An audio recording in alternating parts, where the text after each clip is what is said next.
I want to transplant my strawberries to a raised bed. I then got concerned about freeze risk. How long before frost do I need to move my strawberries? And this is Kevin from Paola, Kansas, Mr. D. So he wants to transplant those strawberries, right? Before the frost.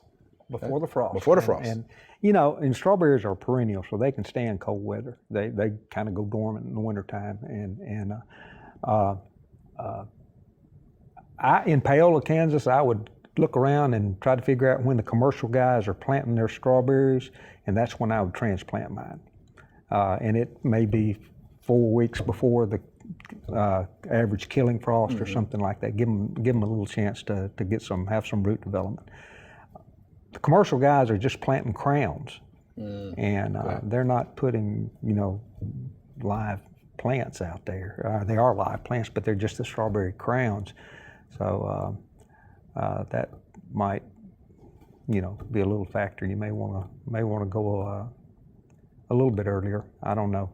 So this is not something that's typically done. You know, most of the time, you might want to consider getting some strawberry crowns and putting them in the raised beds and leaving these alone. You know, I don't know how many you're talking about doing. You may have better luck, you know, starting out with crowns rather than a whole plant.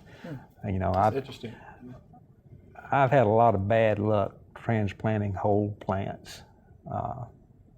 The larger they are, the harder they are for me to get to live when I'm planting a bare root plant. And that goes for trees, shrubs, or anything. If I go with a small one, you know, I have a lot better luck than I do with a large one. So I don't know. That's just kind of a different kind of question. But you know, 4 weeks, 2 to 4 weeks before killing frost, you know, if you've done them, you know, I'll do the trick for you.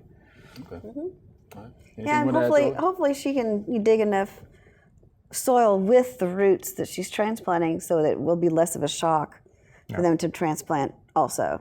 Right. And, you know, and mulch it when you get done. Yeah. Let I it would get say, ready for the winter. water it. Yeah, make sure you get it watered in. Water it in, Yeah. good. Water And it in. mulch it. And then mulch it. Contact. Right. And see what happens. Yep, see what happens. We hope you enjoyed the video. We have hundreds more. To subscribe, just click below.